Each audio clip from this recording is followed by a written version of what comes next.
Donc, nous reprenons Baruch Hashem, Oroth Israël, cinquième paragraphe, Bezrat Hashem, de ce chapitre bête. Je vous rappelle que l'intitulé, l'énoncé de ce chapitre, c'est le lien entre l'individu et le collectif. C'est pour ça que le Rav la aborde encore une fois, de toutes les phases qu'il se soit. Voyons d'abord une première phrase qui résume, donc qui est la phrase de ce cinquième paragraphe que nous disons.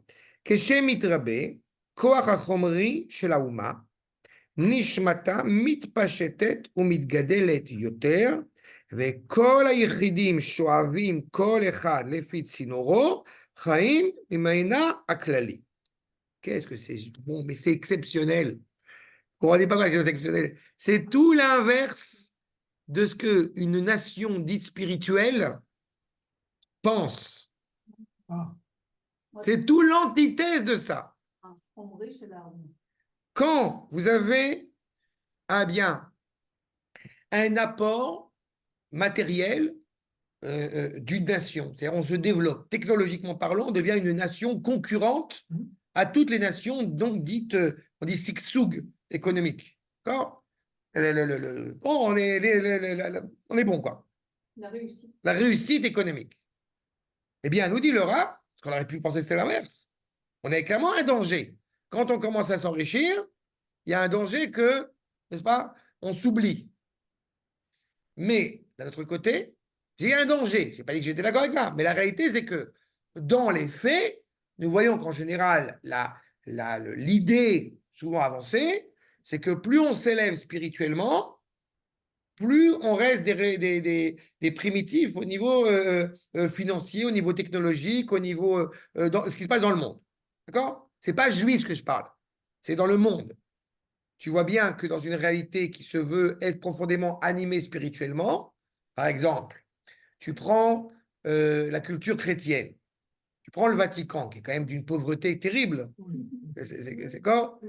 Mais, mais à côté de ça, tu seras d'accord avec moi que le Vatican, il n'y a pas d'armée, ils n'ont pas d'économie, ils n'ont pas, oui, oui, mais ils n'ont pas de thèse économique, ils n'ont pas de projet sociétal, encore une fois, humain. D'accord? Évidemment, il y a une hypocrisie là-bas, mais on connaît, on l'a compris. Mais on voit bien cette problématique. C'est qu'en réalité, ils ne vivent pas dans une réalité où ils ont envie de pouvoir parfaire ce projet divin dans une réalité terrestre. Tu n'as personne qui va dire « je suis un grand scientifique au nom, entre guillemets, de ma chrétienté ». c'est une espèce de dictature. Dans l'islam traditionnel, on a aussi un problème. Et entre parenthèses, je vais rappeler dans 2 secondes l'Arabie Saoudite. On a aussi un problème, à savoir, l'Iran, bien évidemment, bien connu par rapport à cela, plus on renforce l'identité spirituelle, moins on prône le développement technologique. Exact. Sauf que, ce que je viens de dire maintenant, il y a une réalité de facto que j'ai compris il n'y a pas longtemps, à la vérité, parce que j'ai vu ça même écrit sur Internet. Je crois que c'est à Dubaï, où il y a un jeune prince ou un jeune homme qui est là-bas, qui est responsable, qui lui-même n'est pas forcément en faveur d'une ouverture occidentale de ses compatriotes, mais il la tolère de plus en plus.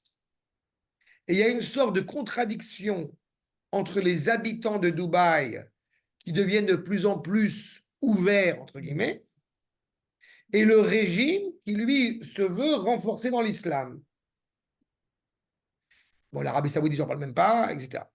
C'est-à-dire que vous avez cette réalité qui reste, encore une fois, malgré tout, en contradiction. Une frange iranienne aussi. Oui, c'est ça, exactement. Une frange iranienne.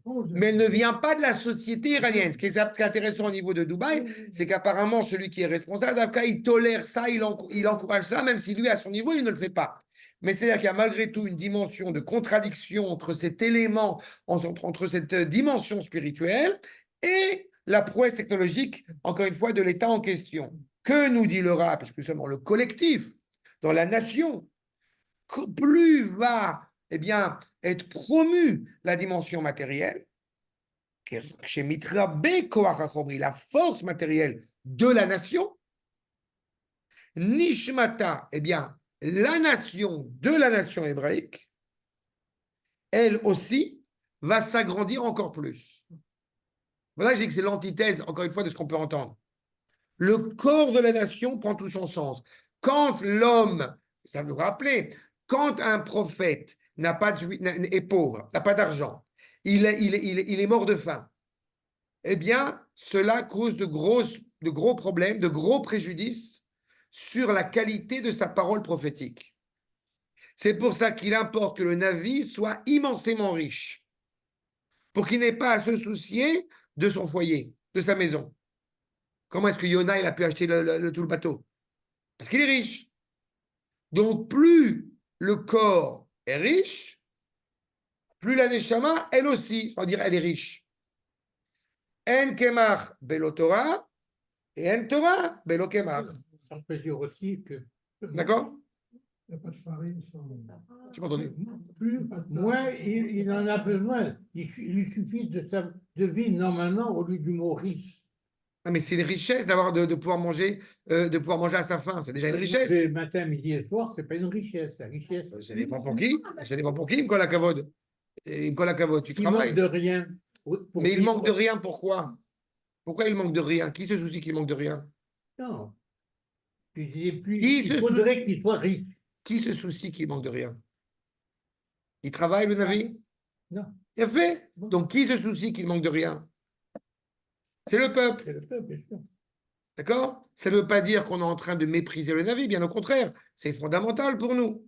Qui se soucie que le Cohen puisse être à l'aise? C'est le peuple. Et le Cohen se soucie que le peuple ait la force économique, et Am Israël se soucie que le Cohen ne manque de rien. C'est ça? Mais donc, on voit bien, en réalité, que le corps de la nation est intimement rattaché à l'âme de la nation. Et ce qui est vrai au niveau du collectif, comme vous le voyez, a clairement des répercussions sur l'individu. Et donc, Vekol hayechidim, shoavim kol echad, chaque individu va puiser, shoev, comme shoev maïm.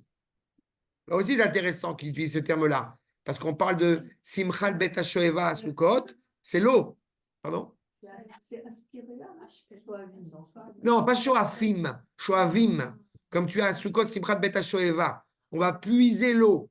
Et on dit que shoavim, c'est pas seulement puiser l'eau, c'est aussi puiser le souffle de sainteté, le roi Hakodesh.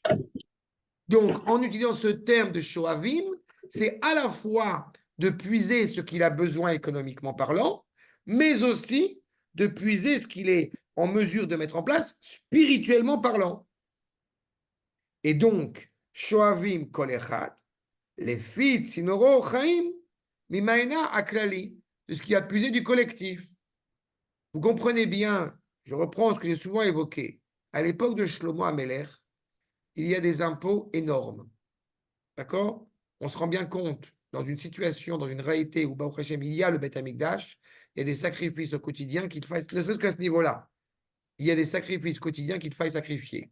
Une vache coûte beaucoup d'argent. Quand c'est 70 vaches, encore plus. C'est pas considéré comme des impôts, ça, puisque c'est. Et c'est nous qui payons. Oui, mais c'est chacun qui l'emmène. Non, je ne parle pas des sacrifices individuels. Ah, d'accord. Je te parle des sacrifices qui sont pratiqués dans le Beth Amikdash toute l'année. Le Korban Tamid, tous les jours. Donc tout ça, c'est payé par les impôts. Et pourtant, on dit que les gens à l'époque de Shlomo étaient très heureux. Le pays va bien. Quand le pays va bien, d'abord, il n'y a plus de guerre, puisqu'à l'époque de Shlomo, Baruch Hashem, David Améler qui s'était occupé avant de tout ce de tous. Mais en plus de cela, et alors qu'à l'époque de Shlomo, il y avait des riches, il y avait des pauvres, en tout cas des plus pauvres, le problème n'est pas à ce niveau-là.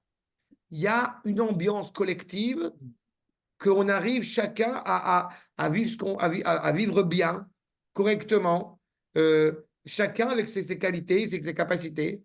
On n'est pas tous obligés d'avoir une villa à 5 pièces. Je sais pas, exemple, non? Eh bien, celui qui a une villa à 5 pièces et celui qui a un petit 2 pièces, il est content. Pourquoi? Parce que l'ambiance générale, elle est contente. Et ça a des implications sur le souffle, donc une fois, de la nation. D'accord? Donc, c'est ce qu'il est en train de nous dire. Vous comprenez bien, encore une fois, que tout ça est intimement rattaché, je répète, à l'âme de la nation. Donc, il faut promouvoir la prouesse technologique en lui adjoignant le sens du souffle de la nation. Je suis fier de travailler en Eretz Israël, je sanctifie le nom d'Akadosh Baruch Hu en travaillant en Eretz Israël. Ça renforce la nation hébraïque. Donc, ça renforce chaque juif. D'accord? À tous les niveaux. Je t'en prie. Je sens Non, non, non, j'ai rien dit. Non, mais j'en prie. Euh, Qu'est-ce qui te pose problème? Non, il y a rien qui me posait problème. Si tu veux, c'était c'est le fait, si tu veux, que si je prends le cas de certaines personnes en Israël, ils n'ont pas voulu participer à la guerre, notamment, et qui ont refusé même de participer à la guerre. Quid de ces gens-là? J'arrive pas à les. Écoute, à partir du moment. En dire, Écoute, à partir du moment, encore une fois, je répète, à partir du moment où il y a. Parce que moi, je ne suis pas, encore une fois, ni l'avocat des Haredim, comme on va mettre des mots clairs. Je suis ni l'avocat des Haredim, ni l'avocat de ce qu'on appelle les Chilonim. Et encore, il faudrait nuancer parce que c'est beaucoup plus complexe que ça. La réalité est que nous sommes dans une situation dans le peuple juif qui est extrêmement complexe.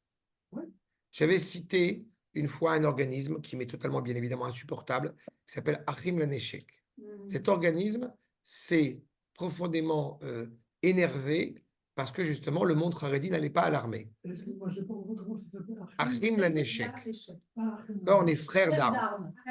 Et cet organisme était profondément en colère, il s'est insurgé parce que les Haredim ne vont pas à l'armée. Il y a une loi qui est passée, etc., peu importe ce que ça en plus implique, mais en tous les cas, les Haredim sont désormais incorporés à l'armée. C'est beaucoup plus complexe que ça parce que c'est pas comment ce qui se passe. Mais peu importe. Maintenant, Achim Laneshek se plaignent. Pourquoi? Parce qu'ils ont fait des unités spéciales Haredi et que les unités spéciales Haredi sont, semble-t-il, encore plus extrémistes que les religieux sionistes de Netzach Yehuda. Donc, ça leur pose un problème. Donc, il y a une vraie question qui est posée. Vous voulez que tout l'âme Israël aille à l'armée? Très bien. Vous voulez que l'âme Israël ait et véhicule les valeurs que vous voulez lui insuffler? Non. C'est un scandale. D'accord? On est en train de vouloir absolument faire le fameux creuset de la nation hébraïque, sauf que le creuset de la nation hébraïque va être motivé par des valeurs, malheureusement, qui ne sont pas forcément des valeurs juives. Et donc, du coup, est-ce que ça veut dire qu'il ne faut pas aller à l'armée? Je pense que vous me connaissez suffisamment pour ne pas poser ce genre de questions. Je dis simplement qu'il y a une vraie difficulté à laquelle, pour le moment, j'ai envie de dire, c'est le peuple qui trinque, à cause de dirigeants totalement idiots. D'accord? Mais la réalité, elle est ce qu'elle est. Donc oui, on est d'accord sur cette problématique-là, mais de la même manière, comme j'ai souvent évoqué cette problématique, que quand à l'époque j'étais à l'armée et qu'il y avait éventuellement une célébration quelconque et qu'il y avait un concert avec une femme qui montait sur scène, alors la réalité naturelle dans les faits, c'était, bon, ce soldat, il n'est pas là, c'est pas grave. On baisse la tête, on n'est pas là, je prends mon petit déjeuner, j'ai pas participé, j'ai pas entendu Marguerite chanter, c'est pas grave. Sauf que maintenant, il y a certains énergumènes absolument maladroits et malpolis. Non, non, non, vous devez être là. Mais arrêtez de dire des bêtises. Il y a un status quo à l'armée. Et le status quo à l'armée, il est censé pouvoir respecter, et c'est ce qu'il essaie de faire, et il y a beaucoup de choses qui ont énormément progressé à l'armée, d'avoir un respect de toutes les franges et de toutes les sensibilités pour que chacun puisse s'y retrouver avec une base qui est la base, encore une fois, personne ne va dire t'as pas le droit de fumer Shabbat, t'as pas le droit d'écouter la radio Shabbat, juste dans les lieux communs, tu n'écoutes pas la radio, tu ne fumes pas.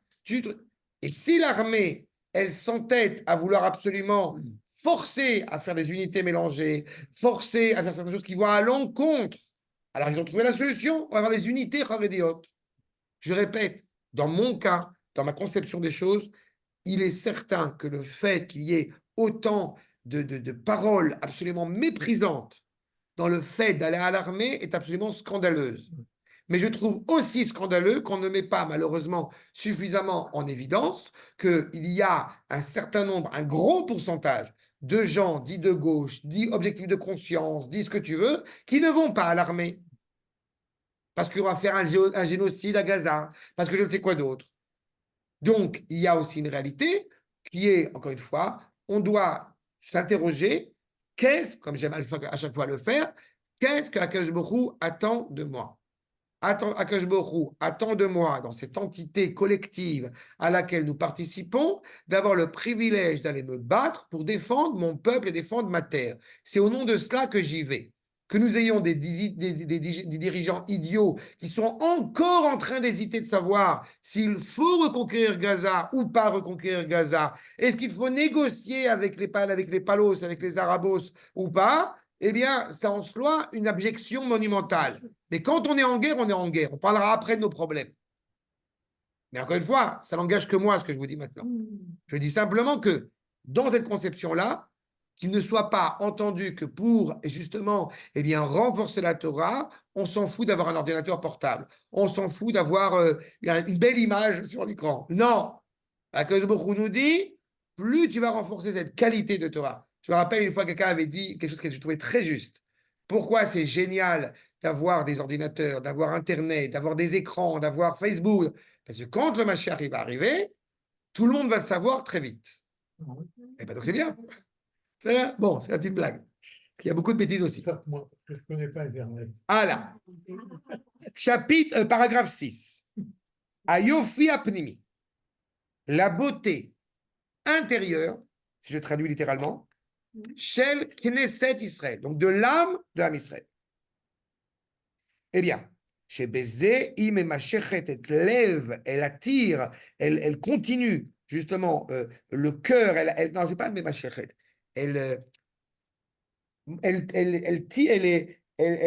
Mosher s'est tiré. Donc, Memachechet, elle va importer, elle va affluer sur ses enfants. Elle lève Kol Banea, Eléa. Plus, encore une fois, la beauté intérieure de l'âme de l'âme Israël, automatiquement va faire que ses enfants vont clairement avoir envie de revenir vers elle, sont rattachés à elle. D'accord? Quelqu'un m'a demandé, mais si quelqu'un il a étudié et il est religieux et il ne fait pas Shabbat, eh ben, c'est la preuve que malheureusement il n'a pas compris le sens du Shabbat. D'accord? Mais malheureusement, quand j'ai vu des cas qui sont assez étranges, et je les connais, j'ai vu des cas. Quelqu'un, il mange kasher, il fait Shabbat, mais il ne met pas les tefilines. Et j'ai dit, d'abord, d'un point de vue technique, c'est un peu bête parce qu'on a toute la journée pour mettre les tefilines. Et en plus de ça, il ne comprend pas le sens des tefilines. Malheureusement, vous connaissez très bien cette problématique, on l'a souvent soulevée.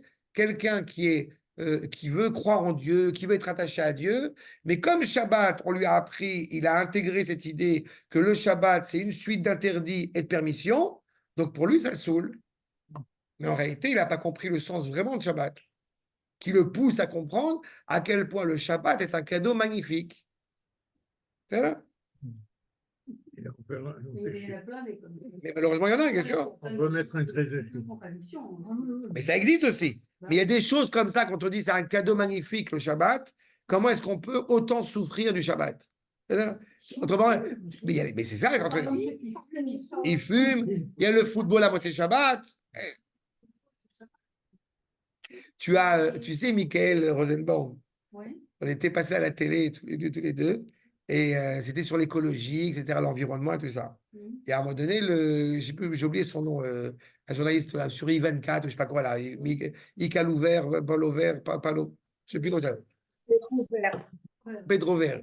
Alors il demande qu'est-ce que vous êtes prêt à faire pour l'environnement. Et alors Michael Rosenbaum, il dit, je suis prêt, une fois par semaine, à ne pas utiliser la voiture, à ne pas utiliser l'électricité, pas prendre mon téléphone, et ça. Ça s'appelle le Shabbat. Voilà. Mais c'est très bien. C'est très bien. Bon, en tous les cas, c'est un mot. C'est intéressant parce qu'il parle de l'âme, il parle de la beauté intérieure de l'âme d'Israël. Et ce rapport à ses enfants, il fait écho, étrangement, enfin pas étrangement, à Rachel. qui pleure ses enfants et qui ne se consolera que quand ses enfants reviennent vers elle. Donc, on a un peu cette idée aussi, encore une fois, qui est ici évoquée. Donc, c'est la grâce. C'est quelque chose qu'on ne peut pas indiquer. Si je devais traduire ça concrètement, vous allez à Jérusalem, notamment à Jérusalem, pas que à Jérusalem, mais il y a quelque chose, c'est quoi?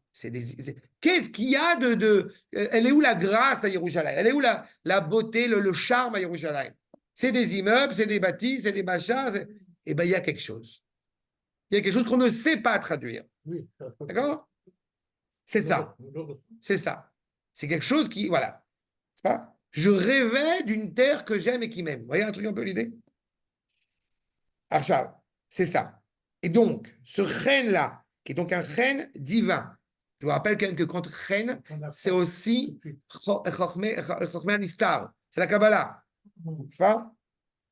Mipene chez Bichlaluta, parce que dans son entité collective générale, okay, cette force intérieure qui est, encore une fois, qui nous rattache à Kajboukou naturellement, Bichlaluta, I Maseget Miaelout, Noam Elion, Adin Kolkar.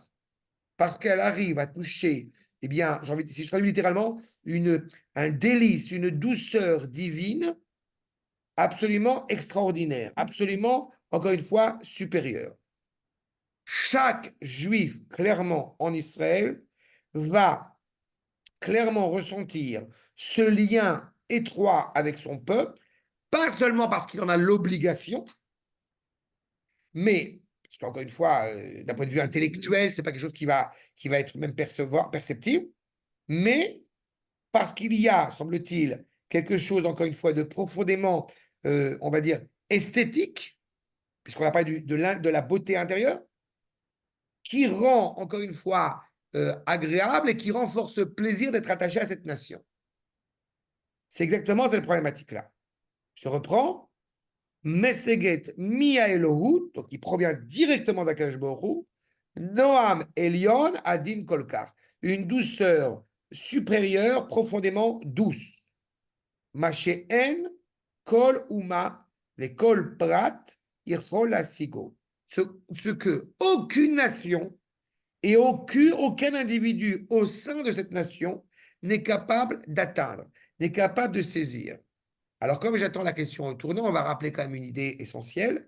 Dans ce cas-là, pourquoi est-ce qu'on peut avoir des gens qui sont donc juifs, en dehors d'Eretz Israël, et malheureusement parfois aussi en Eretz Israël, qui sont totalement déconnectés de ce qu'on est en train de dire. Déconnectés de quoi? De ce qu'on est en train de dire, c'est-à-dire de cette beauté, de cette esthétique, de ce lien plus qu'affectif à l'égard de la nation, en réalité, et l'âme de la nation. En réalité, c'est parce que malheureusement, pour beaucoup d'entre eux, surtout en l'étranger, ils sont intoxiqués, influencés par une culture qui les entoure et qui est absolument, justement, un poison, quoi, qui est profondément nauséabond et qui malheureusement rend cette réalité-là. Et donc, ce qu'on appelle des écorces. Et donc, en Israël aussi, c'est dû parfois à certains juifs qui ont des comportements qui sont totalement en contradiction, je n'ai pas dit agréable ou pas agréable, mais en contradiction dans la droiture, dans l'honnêteté de ce qu'ils diffusent et qui peut amener ce genre de réalité absolument terrible. Mais il est clair que ce qui nous importe justement sur ce point, c'est d'essayer de transpercer, j'ai envie de dire, ce bouclier, de transpercer cette écorce, de trouver le bon filon pour arriver à le trouver. Est-ce que c'est facile? Non. C'est pour ça qu'on a la génération de la Géoula. Mais il y a cette réalité-là. D'accord? Mais quand un juif qui était profondément, justement, avec cette écorce, comme j'ai dit, épaisse, eh bien, ne percevait pas cela, et quand il arrive progressivement à percevoir cela, eh bien, ça rend les choses absolument extraordinaires. Je pense que les exemples sont nombreux que nous avons vécus cette dernière année. Quand nous parlions il y a encore 2-3 ans que certains disaient il ne faut surtout pas parler de Torah et de religiosité, de spiritualité au sein de l'armée, ça fait 1 an et demi que les lieutenants, ils n'ont pas arrêté. Et ça a parlé au peuple et ça parle au peuple. À data, exactement. D'accord? On a déjà évoqué cette problématique-là. Donc, il y a quelque chose qui est transpercé et qui fera que ce qui s'est passé, pour le coup, avant Simchat Torah et après Simchat Torah, ne sera plus jamais la même chose. Quelle que soit l'évolution et quels que soient les retours en arrière qui, évidemment, peuvent exister. C'est-à-dire qu'en fait, on est en train de révéler une étape supplémentaire dans cette valeur, encore une fois, extraordinaire du collectif, comme je répète, qui a une implication sur la nation. Ou mitor chez ziv klaluta. La luminosité, ziv, vous vous rappelez, c'est cette luminosité qui est diffuse. Ce n'est pas la lumière, c'est pas l'ampoule en tant que telle, c'est la lumière qui est diffusée par cette lumière. Miziv klaluta, de Knesset Israël, l'âme de la nation. Nimshar gamken, chut shel chesed, il y a une dimension donc de grâce, de gratuité, si je traduis encore une fois comme il est usuel de rappeler que le chesed c'est justement quelque chose de gratuit. Tu ne sais pas expliquer pourquoi, une femme ne sait pas expliquer pourquoi son mari est beau à ses yeux et l'inverse aussi. C'est comme ça. Betor kol yechid meyechidea, dont chaque individu qui en fait partie. Ali de chut katan, un petit fil, si je traduis littéralement, qui nous rattache à tous. Zemargish ayachid et ayofi aneela, l'individu par essence ressent cette idée qui le rattache à l'essence même de la nation. Bechlalut hauma. Comment? Aliede achen Eloi achai bekirba, par la grâce divine qui vit, qui réside encore une fois dans cette nation. Quand on est profondément attaché à son identité juive, eh bien, on a un amour inconditionnel à l'égard du peuple, à l'égard de l'âme de la nation. D'où vient cet amour-là? D'où vient cette reconnaissance-là? Pas d'un amour, j'ai envie de dire, nationaliste au sens justement restrictif du terme. Non, parce qu'il y a la présence d'Akadosh Baruch Hu qui est, encore une fois, qui illumine cette nation. Ou mitorkar, ou mekushar elea bichlala bekesher amitz.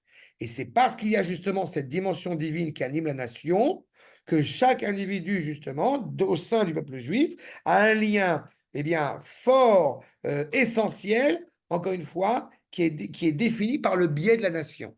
Ça veut dire que malheureusement, à l'inverse, quelqu'un qui n'est pas rattaché à, en fait, la dimension divine qui est présente en cette nation, il finit aussi par perdre l'amour inconditionnel qu'il a à l'égard de la nation.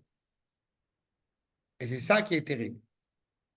D'accord? Parce que ça, la base, la racine même de ce lien qui nous rattache tous par un fil, comment dire, un petit fil l'un à l'autre, c'est la présence d'Akadosh Baruch Hu qui nous anime à l'intérieur. Et on a vu malheureusement des réalités de gens qui étaient profondément, par exemple, attachés à Eretz Israël, mais comme cet amour-là n'était pas rattaché, ne prenait pas sa source dans le lien qui nous rattache à Kadosh Baruch Hu, malheureusement, ce lien même à la terre s'est estompé. Et ce lien au peuple s'est aussi estompé. Ça veut dire que, et ça va vraiment dans ce sens-là, celui qui parle mal du peuple juif dans son entité, ça veut dire que malheureusement, eh bien, il n'est pas conscient de la présence d'Akadosh Baruch Hu qui inhume cette nation. Celui qui aime Eretz Israël, qui aime Am Israël, mais sans être attaché à Akadosh Baruch Hu, ça finira à plusieurs générations à s'estomper. C'est clair? Très clair. On voit souvent les générations suivantes, elles partent D'accord. à l'étranger, etc. quoi. Exactement. Pour des gens qui se sont sacrifiés pour la terre. Pour Exactement. Exactement. Et c'est un drame, bien évidemment. Mais parce qu'encore une fois, c'est la racine. C'est un drame, ça reste. Exactement. Nous sommes liés par notre histoire. Exactement. Olga, c'est clair? C'est parfait. Bien. Eh bien, je te remercie beaucoup. Je vous remercie beaucoup. Pour Kim Tiou. Alors.